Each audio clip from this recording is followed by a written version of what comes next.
Welcome back students. आज का जो हमारा टॉपिक है वो है मॉलिक्यूलर ऑर्बिटल थ्योरी। अगर तो इस टॉपिक की समझ आ जाए तो ये थ्योरी है, अगर समझ ना आए तो ये मौत है। हम इसको MOT के साथ भी रिप्रेजेंट करते हैं। बहुत सारे बच्चों के लिए टॉपिक मौत ही कंसिडर किया जाता है। क्योंकि ये टॉपिक मुश्किल नहीं है, बच्चों को समझ नहीं आता, तो मैं आज बच्चों को समझाने के लिए ना जरा आसान वे में बता रहा हूं कि टॉपिक मॉलिक्यूलर ऑर्बिटल थ्योरी का मतलब क्या है। इसको समझने के लिए ना फर्स्ट ऑफ ऑल अगर मैं लिख देता हूं, सबसे पहले एग्जाम्पल से स्टार्ट करेंगे ताकि हमें आसानी के साथ समझ आ जाए। ये लिखा है मैंने हाइड्रोजन का मॉलिक्यूल। इसके अंदर हाइड्रोजन के दो एटम्स होते हैं, एक एटम ये है और एक एटम ये है। अब इन दोनों एटम्स ने ओवरलैपिंग करके मॉलिक्यूल बना लिया। तो सारी बातों को समझने से पहले इसकी इलेक्ट्रॉनिक कन्फिगरेशन लिख देते हैं। हाइड्रोजन की इलेक्ट्रॉनिक कन्फिगरेशन बनेगी, एटॉमिक नंबर 1 है और 1s1 बनेगा। अब इसके लिए हम यू करेंगे, यहां पे लगाते हैं एनर्जी एरो। इस एनर्जी एरो को हम यहां पे लाजमी लिखेंगे। उसके बाद एक हाइड्रोजन का एटम यहां लिखेंगे, एक हाइड्रोजन का एटम हम यहां पे लिख देते हैं। और अगली बात, अब ये है 1s1 और ये 1s1 इसका भी होगा और इसका भी होगा, और इसका भी 1s और इसका भी 1s, दोनों की एनर्जी आपस में इक्वल होती है।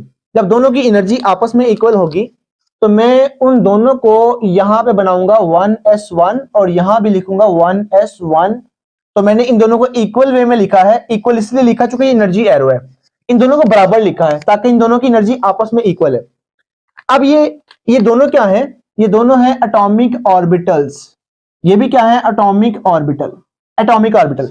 अब इन दोनों एटॉमिक ऑर्बिटल्स ने आपस में ओवरलैप कर जाना है, आपस में इंटरमिक्सिंग करनी है और ये दोनों खुद खत्म हो जाएंगे। और खुद खत्म हो जाएंगे तो इन्होंने हमारे पास दो नए मॉलिक्यूलर ऑर्बिटल्स बनाने हैं, दो नए मॉलिक्यूलर ऑर्बिटल्स बनाने हैं। एक मॉलिक्यूलर ऑर्बिटल नीचे बनेगा और एक ऊपर बनेगा। एटॉमिक ऑर्बिटल खुद खत्म हो जाएंगे, खत्म होने के बाद इन्होंने दो मॉलिक्यूलर ऑर्बिटल बनाए, तो यहां लिख देते हैं मॉलिक्यूलर ऑर्बिटल्स, मॉलिक्यूलर ऑर्बिटल्स। अब मॉलिक्यूलर ऑर्बिटल्स के अंदर ना एक नीचे बनेगा एक ऊपर बनेगा, मतलब एटॉमिक ऑर्बिटल जब आपस में इंटरमिक्सिंग करते हैं खुद खत्म हो जाते हैं, मॉलिक्यूलर ऑर्बिटल्स बनते हैं। जब मॉलिक्यूलर ऑर्बिटल्स बनते हैं उनमें कुछ की एनर्जी कम हो जाती है, कुछ की एनर्जी ज्यादा। आधे मॉलिक्यूलर ऑर्बिटल की एनर्जी कम, आधे की एनर्जी ज्यादा। अगर यहां पे एक और एक दो है ना, अगर यहां पे चार होते, चार एटॉमिक ऑर्बिटल मिक्स होते, चार खत्म होकर चार नए मॉलिक्यूलर ऑर्बिटल बनते, उनमें से दो की एनर्जी कम होती, दो की ज्यादा होती। अगर यहाँ पे तीन होते और यहाँ पे तीन होते तो छह एटॉमिक ऑर्बिटल मिक्स होते, छह खत्म होकर छह नए बनते मॉलिक्यूलर ऑर्बिटल्स। उनमें से तीन की एनर्जी कम होती, तीन की एनर्जी ज्यादा होती। तो यहाँ पे एक और एक दो है, दो एटॉमिक ऑर्बिटल मिक्स होकर दो खत्म होकर दो मॉलिक्यूलर ऑर्बिटल बनेंगे, एक की एनर्जी कम होगी, एक की एनर्जी ज्यादा होगी। अब हमें पता है कि ये भी एस है, ये भी एस एटॉमिक ऑर्बिटल है। जब एस एस के साथ ओवरलैप करेगा तो वहां सिग्मा बनता है, तो नीचे वाला बनेगा सिग्मा 1s, ऊपर वाला बनेगा sigma star 1s, sigma star 1s। अच्छा एक बात और, हम ये जो नीचे वाला है ना इसको बोलेंगे बॉन्डिंग मॉलिक्यूलर ऑर्बिटल, ऊपर वाले को बोलेंगे एंटी बॉन्डिंग मॉलिक्यूलर ऑर्बिटल। अब हमें एक समझ आ जानी चाहिए, एटॉमिक ऑर्बिटल जब आपस में मिक्स हो जाते हैं खुद खत्म हो जाएंगे तो मॉलिक्यूलर ऑर्बिटल्स बनते हैं। तो मॉलिक्यूलर ऑर्बिटल्स दो तरह के बनते हैं, कुछ बॉन्डिंग मॉलिक्यूलर ऑर्बिटल होते हैं, कुछ एंटी बॉन्डिंग होते हैं। तो बॉन्डिंग को नीचे ड्रा करते हैं, एंटी बॉन्डिंग को ऊपर ड्रा करते हैं। अब नीचे ड्रा करने का मतलब, अगर मैं यही लाइन को यहां पे एक्सटेंड करूं तो ये बॉन्डिंग की एनर्जी यहां बनती है, तो एंटी बॉन्डिंग को यहां पे एक्सटेंड करूं तो एंटी बॉन्डिंग की एनर्जी यहां बनती है।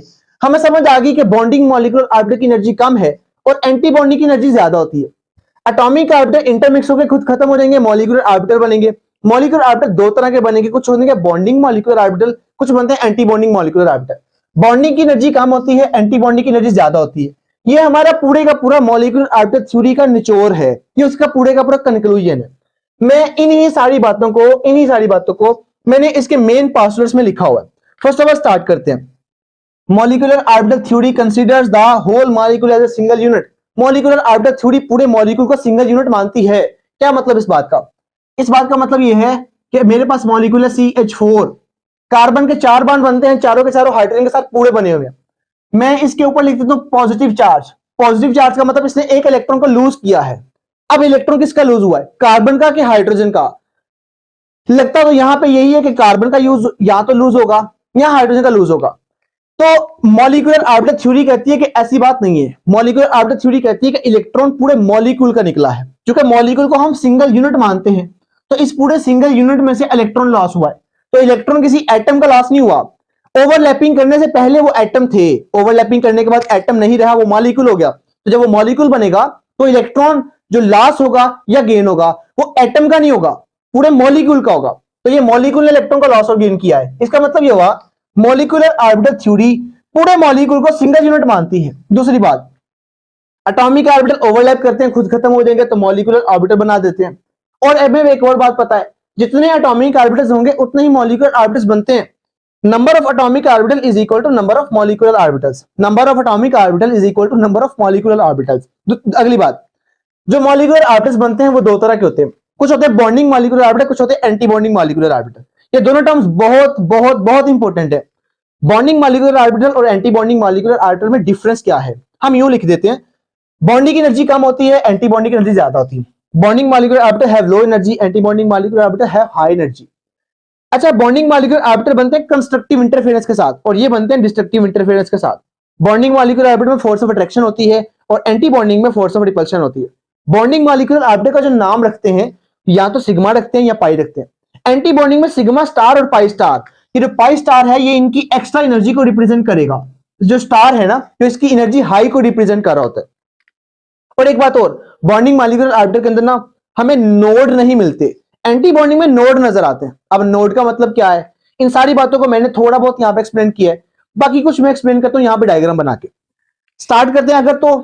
अगर तो एस ऑर्बिटल आपस में ओवरलैप कर जाए तो क्या बनता है, मैं इसको जरा यूं कर देता हूं।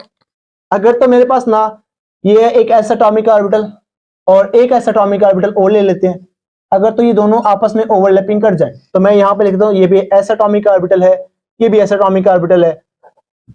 अगर तो ये आपस में ओवरलैपिंग कर जाएं तो ये क्या बना सकते हैं,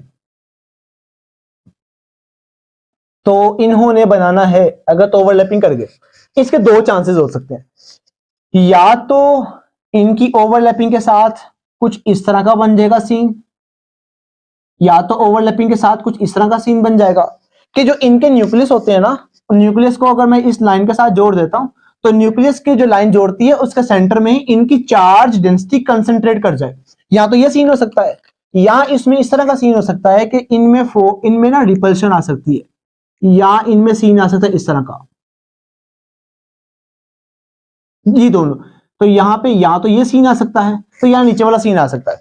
तो अब हम यूं करेंगे कि इसके अंदर ये जो नीचे वाला है ना इसको बोलेंगे बॉन्डिंग मॉलिक्यूलर ऑर्बिटल, इसको बोलेंगे एंटी बॉन्डिंग मॉलिक्यूलर ऑर्बिटल। मेरी बातें वही वाली एटॉमिक ऑर्बिटल, मैं इसको लिख देता हूं, this is atomic orbital, this is also atomic orbital. Atomic orbital आपस में मिक्सअप हो गए, ओवरलैप कर लिया, खुद खत्म हो जाएंगे तो मॉलिक्यूलर ऑर्बिटल बनेंगे। दो तरह के बनते हैं, चूंकि दो हैं, दो खत्म होकर दो नए बनेंगे। कुछ बनते हैं बॉन्डिंग मॉलिक्यूलर ऑर्बिटल, कुछ बनते हैं anti bonding molecular orbital. Bonding की एनर्जी कम होती है इसलिए मैंने इसको नीचे लिखा है, एंटी बॉन्डिंग की एनर्जी ज्यादा होती है इसलिए मैंने इसको ऊपर ड्रा किया।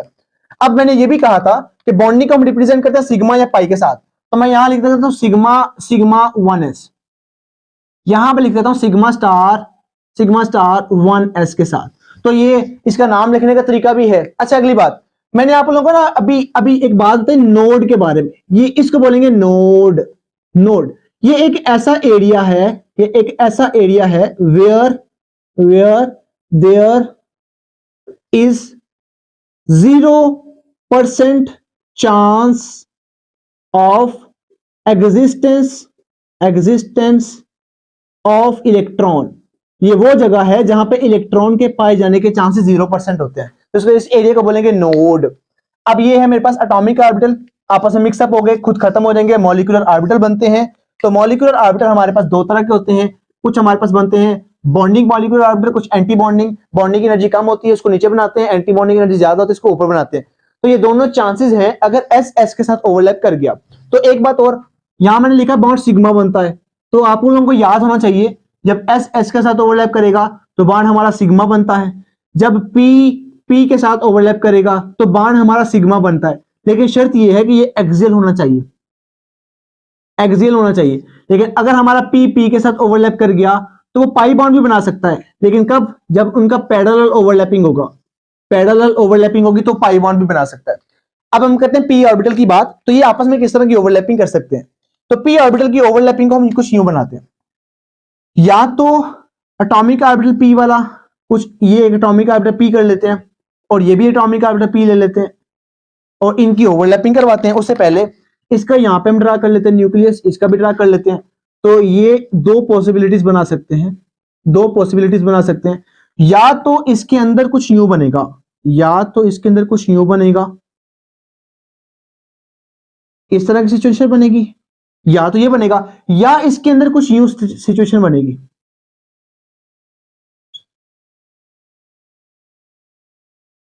आपने ना मेरी बातों पर जरा गौर करना है। मैं ये कहना चाह रहा हूं कि अगर इन्होंने आपस में कंस्ट्रक्टिव इंटरफेरेंस किया तो ये इसके सेंटर में ना यहां पे चार्ज ऐसी कंसंट्रेट कर जाएगी। तो ये यहां पे लिख देता हूं, चार्ज डेंसिटी कंसंट्रेट कर जाएगी। लेकिन अगर इन्होंने रिपल्शन कर दी, और ये ना बेसिकली बना है अट्रैक्शन के केस में, अट्रैक्शन के केस में, और ये जो ऊपर वाला है ना ये बेसिकली बना है रिपल्शन के केस में, रिपल्शन के केस में। तो दोनों तरह के ऑप्शन हमारे पास हो सकते हैं, या तो फोर्स ऑफ अट्रैक्शन हो सकती है या फोर्स ऑफ रिपल्शन हो सकती है। दोनों तरह के इसमें ऑप्शन हो सकते हैं। अच्छा, आप इनके नाम रखने की कोशिश करते हैं। आप ये समझे ये मेरे पास है 2px है, और ये भी समझे कि मेरे पास 2px वाला है। तो मैं यहां पे लिख देता हूं सिग्मा 2px, ये इसका नाम हो जाएगा। इसका नाम रखूंगा सिग्मा स्टार 2px। अब मैंने सिग्मा स्टार इसलिए लिखा, चुका ये एंटी बॉन्डिंग है। अब नीचे वाला होगा ये वाला बॉन्डिंग मॉलिक्यूलर ऑर्बिटल, और ये होगा एंटी बॉन्डिंग मॉलिक्यूलर ऑर्बिटल। और ये टोटल दोनों के दोनों क्या है, मॉलिक्यूलर ऑर्बिटल्स हैं। और ये वाले मेरे पास क्या है, एटॉमिक ऑर्बिटल्स हैं, और ये भी क्या है, एटॉमिक ऑर्बिटल्स। तो इसका मतलब ये हुआ एटॉमिक ऑर्बिटल जब आपस में इंटरमिक्स होते हैं खुद खत्म हो जाएंगे, मॉलिक्यूलर ऑर्बिटल बनते हैं। वो दो तरह के बनते हैं, कुछ बनते हैं बॉन्डिंग मॉलिक्यूलर ऑर्बिटल, कुछ बनते हैं एंटी बॉन्डिंग। बॉन्डिंग की एनर्जी कम होती है, एंटी बॉन्डिंग की एनर्जी ज्यादा होती है। बॉन्डिंग को हम नीचे बनाते हैं, एंटी बॉन्डिंग को हम ऊपर बनाते हैं। बॉन्डिंग के अंदर फोर्स ऑफ अट्रैक्शन होती है, एंटी बॉन्डिंग में फोर्स ऑफ रिपल्शन होती है। बॉन्डिंग के अंदर चार्ज एनर्जी कंसंट्रेट कर जाती है, एंटी बॉन्डिंग में चार्ज एनर्जी डिफ्यूज कर जाती है। आखिरी बात यहां पे ये जो एरिया है, ये एरिया, इस एरिया का नाम होता है नोड। और नोड का मतलब ये हुआ कि वो वाला एरिया है जहां पे किसी भी इलेक्ट्रॉन के पाए जाने के चांसेस 0% हो जाए। अब अगर तो P आपस में एक्सियल ओवरलैप कर गया, अगर तो P आपस में एक्सियल ओवरलैप कर गया, या उसने हेड ऑन ओवरलैप कर लिया, हेड ऑन ओवरलैप कर लिया, या उसने लीनियर ओवरलैप कर लिया, लीनियर ओवरलैप कर लिया, तो ये वाली सिचुएशन बनती है। मैं इसको ना तीन नाम के साथ रिप्रेजेंट कर सकता हूं। पी के साथ एक्सियल ओवरलैप करे, हेड ऑन ओवरलैप करे, लीनियर ओवरलैप करे, तो ये सिचुएशन बन सकती है। लेकिन अगर पी के साथ ये वाला सिचुएशन ना करे तो वो चेंज कर देते हैं। हम कहते हैं पी एटॉमिक ऑर्बिटल अगर तो ये वाली सिचुएशन ले आए, ये दोनों पी एटॉमिक ऑर्बिटल, आप ये समझो ये 2py वाला है और ये भी समझो 2py वाला है। और यहां पे हम कहते हैं इसका न्यूक्लियस यहां पे बना लेते हैं, इसका न्यूक्लियस यहां पे बना लेते हैं। इसकी दो पॉसिबिलिटीज हो सकती हैं, दो पॉसिबिलिटीज। जब एटॉमिक, और इसको लिख देते हैं this is a atomic orbital, this is also atomic orbital. हमें पता है एटॉमिक ऑर्बिटल जब आपस में इंटरमिक्स हो जाते हैं खुद खत्म हो जाएंगे तो मॉलिक्यूलर ऑर्बिटल बनते हैं। अच्छा, एक बात की हमने मिस्टेक कर दी, वो ये हमने कहा था जब बॉन्डिंग और एंटी बॉन्डिंग बनाते हैं ना तो साथ में हमें एनर्जी एरो लगाना पड़ेगा। तो ये एनर्जी एरो ही हमें बताएगा कि इसकी एनर्जी कम है और उसकी एनर्जी ज्यादा है। और यहां भी हमें एनर्जी एरो लगाना पड़ेगा, और ये एनर्जी एरो ही हमें बताएगा कि इसकी एनर्जी कम है और इसकी एनर्जी ज्यादा है, क्योंकि नीचे वाले की एनर्जी कम है और ऊपर वाले की एनर्जी ज्यादा है। अब ये पी एटॉमिक ऑर्बिटल्स हैं, और मैं यहां पे ना एनर्जी एरो लगा देता हूं ताकि हमें समझ रहे कि हम एनर्जी एरो के हिसाब से बॉन्डिंग और एंटी बॉन्डिंग का डिफरेंस कर रहे हैं। अच्छा, अगली बात, ये जब आपस में ओवरलैपिंग करेंगे तो इनके दो केसेस बन सकते हैं। एक तो इनका केस ये बन सकता है कि अगर यहां पे न्यूक्लियस के सेंटर में लाइन लगा दी जाए, ये लाइन लगा दी जाए हम, तो एक तो केस ये बनेगा कि charge density above and below चली जाए। और दूसरा इसमें केस ये बन सकता है कि इसमें ये, अगर मैं इसको यूं कर देता हूं, अगर इसमें यूं बन सकता है कि ये आपस में रिपेल करना शुरू कर दे। दूसरा केस ये बन सकता है कि आपस में रिपेल करना शुरू कर दे। आप ना मेरी बात पे जरा गौर करिएगा, इसका ये न्यूक्लियस है, इसका न्यूक्लियस यहां पे, इसका यहां पे, इसका यहां पे, तो ये इसको लाइन जोड़ रही है। और यहां पे ये जो एरिया है इसको नाम बोलेंगे नोड, मतलब यहां पे इलेक्ट्रॉन के पाए जाने के चांसेस 0% होते हैं। अगली बात, यहां पे ना ये मेरे पास 2py है, 2pz है और 2py वाला एटॉमिक ऑर्बिटल आपस में इंटरमिक्स होकर खुद खत्म हो जाएंगे तो मॉलिक्यूलर ऑर्बिटल बनते हैं। ये वाला बनेगा मेरे पास मॉलिक्यूलर ऑर्बिटल्स, नीचे वाला बनेगा बॉन्डिंग मॉलिक्यूलर ऑर्बिटल, ऊपर वाला बनेगा anti bonding molecular orbital. Atomic orbital जब आपस में इंटरमिक्स होते हैं खुद खत्म हो जाएंगे तो मॉलिक्यूलर ऑर्बिटल बनते हैं।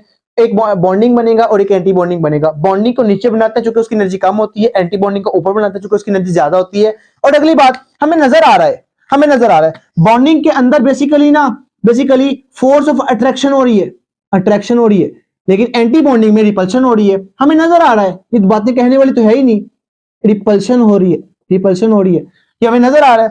तो ये बना है कंस्ट्रक्टिव इंटरफेरेंस के साथ, चूंकि चार्ज इनसे कंसंट्रेट कर गई है, और ये बना है डिस्ट्रक्टिव इंटरफेरेंस का, चूंकि वो डिफ्यूज होगी, फैल रही है, और इसके अंदर नोड आता है, इसके अंदर नोड नहीं आता, तो इसको एनर्जी एरो यूं लगाया। चलिए ये सारी बातें हो गई। आखिरी बात इस टॉपिक के बारे में, इस पॉइंट्स के बारे में आखिरी बात ये है, अगर तो मैं एक वेव बनाता हूं, ये वेव है, ये उसका पॉजिटिव साइन, ये नेगेटिव साइन, ये क्रेस्ट ट्रफ है। मैं एक वेव और लेता हूं, इस वेव का और इस वेव का अगर हमने इंटरफेरेंस करवाना है, अगर तो इन दोनों का फेज सेम है, तो ओवरऑल जो हमारे पास बनेगा, ओवरऑल वो कुछ यू बन जाएगा, ये बड़ी सी वेव बन जाएगी, ये पॉजिटिव होगा, ये नेगेटिव होगा। This is constructive interference.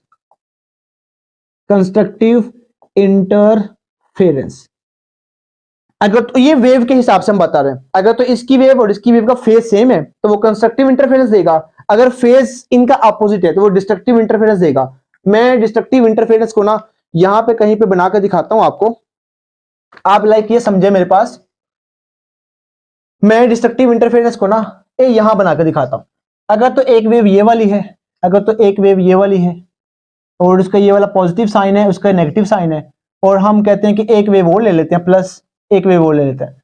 अगर तो दूसरी वेव का ये वाला नेगेटिव साइन और ये वाला पॉजिटिव साइन है, इन दोनों को जब हम मिक्स करेंगे ना, तो फाइनल हमारे पास ना जीरो, मतलब नो वेव, इस तरह की वेव खत्म हो जाएगी। तो ये बनेगा डिस्ट्रक्टिव इंटरफेरेंस के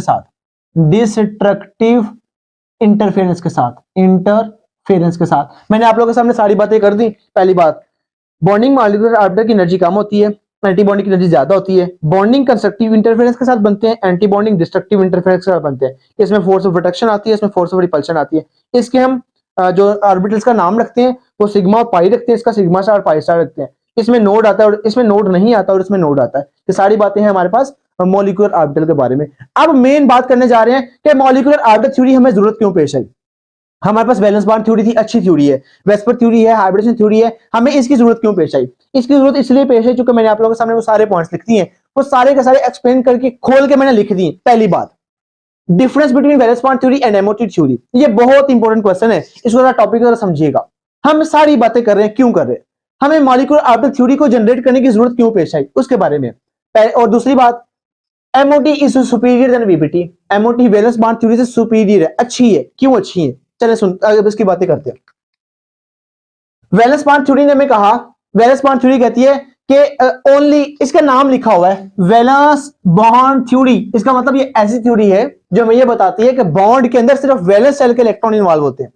ये थ्योरी हमें कहती है कि बॉन्ड के अंदर सिर्फ वैलेंस शेल के इलेक्ट्रॉन इन्वॉल्व होते हैं। मॉलिक्यूलर ऑर्बिटल कहती है नो, ऐसी कोई बात नहीं है, सारे के सारे इलेक्ट्रॉन्स किसी भी एटम के, जो एटम बॉन्ड बना रहा है उसके सारे इलेक्ट्रॉन बॉन्डिंग में इन्वॉल्व होते हैं। मॉलिक्यूलर ऑर्बिटल थ्योरी का ये वाला कहना है।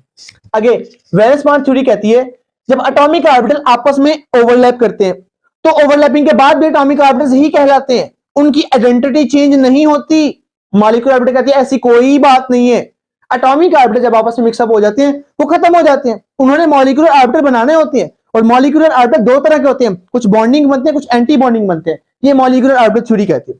तीसरी बात, वैलेंस बॉन्ड थ्योरी, ऑक्सीजन का पैरामैग्नेटिक बिहेवियर होता है, ऑक्सीजन के अंदर अनपेयर्ड इलेक्ट्रॉन्स आते हैं, ऑक्सीजन का पैरामैग्नेटिक बिहेवियर होता है जो हमारे पास वैलेंस बॉन्ड थ्योरी एक्सप्लेन नहीं कर सकती। एमओटीआई, उसने ऑक्सीजन का पैरामैग्नेटिक बिहेवियर यूं चुटकियों में सॉल्व करके दिखाया कि ऑक्सीजन का पैरामैग्नेटिक बिहेवियर होता है। चौथी बात, वैलेंस बॉन्ड थ्योरी, इसने बॉन्ड ऑर्डर का कोई आइडिया नहीं दिया। Bond order, what is meant by bond order, मैं आपको इस लेक्चर के बाद, हमारा एमओटी का टॉपिक 3 लेक्चर में कवर होगा, मैं चाहूं तो इस तीनों लेक्चर को इकट्ठा करके एक वीडियो में अपलोड कर सकता हूं, लेकिन आप लोगों की आसानी के लिए मैं इनको 3 लेक्चर में अपलोड करूंगा। पहला लेक्चर ये वाला होगा, दूसरा लेक्चर उसके अंदर मैं आपको सारे मॉलिक्यूल की, हाइड्रोजन से लेकर फ्लोरीन तक सारे मॉलिक्यूल की मैं आपको एमओटी डायग्राम बनाने सिखाऊंगा। तीसरे लेक्चर के अंदर मैं आपको डिफरेंट हेटेरो एटॉमिक मॉलिक्यूल की एमओटी डायग्राम बनाने सिखाऊंगा। तो उससे तीनों लेक्चर लेने के बाद आप किसी भी मॉलिक्यूल के बारे में एमओटी के रिलेटेड आप कोई भी क्वेश्चन आ जाए, कोई भी किसी किस्म का क्वेश्चन आए, आप आसानी से जवाब दे सकते हो। अगली बात, ये वाला आपको नेक्स्ट वीडियो में आपको इसका बॉन्ड ऑर्डर के बारे में मैं डिटेल से बता दूंगा। अगला point, does not explain the non activity of the noble gases. हम मानते हैं कि noble gases non active reaction नहीं करती, मानते हैं, लेकिन इस बात का प्रूफ वैलेंस बॉन्ड थ्योरी के पास नहीं है। एमओटी बड़ी आसानी के साथ इस बात का प्रूफ दे सकती है, और वो कैसे देती है, उसने इसको बॉन्ड ऑर्डर के साथ रिलेट किया है। अगली बात, does not tell about the colour formation in the complexes. हमारे पास जो कॉम्प्लेक्स बनते हैं उनके कलर फॉर्मेशन की रीजन वैलेंस बॉन्ड थ्योरी के पास नहीं है। एमओटी ने हमें वो भी एक्सप्लेन करके दिया। ये सारी बातें हैं जिसकी वजह से हमने साबित करके दिया कि वैलेंस बॉन्ड थ्योरी से अच्छी थ्योरी है MOT. Molecular orbital theory it is superior than valence bond theory. ये बहुत अच्छी थ्योरी है as compare to valence bond theory के, बहुत सारी बातों को एक्सप्लेन करती है, एडवांस थ्योरी है, अच्छी थ्योरी है, और टॉपिक भी बहुत इंपॉर्टेंट है। केमिकल बॉन्डिंग का जड़ है, केमिकल बॉन्डिंग के चैप्टर की जड़ है एमओटी। आप लोगों ने टॉपिक के साथ जुड़े रहिएगा, अपना बहुत सारा ख्याल रखिएगा। अगली वीडियो के अंदर एमओटी के मॉलिक्यूल की डिफरेंट मॉलिक्यूल की डायग्राम बनाना आपको सिखाऊंगा। इसके साथ आप लोगों से इजाजत चाहता हूं। अगर आपको लेक्चर अच्छा लगे तो आप कमेंट बॉक्स में कमेंट जरूर करिएगा, लाइक करिएगा, अपने दोस्तों के साथ शेयर करिएगा, ताकि इसके साथ दूसरों का भी फायदा हो सके। अल्लाह हाफिज।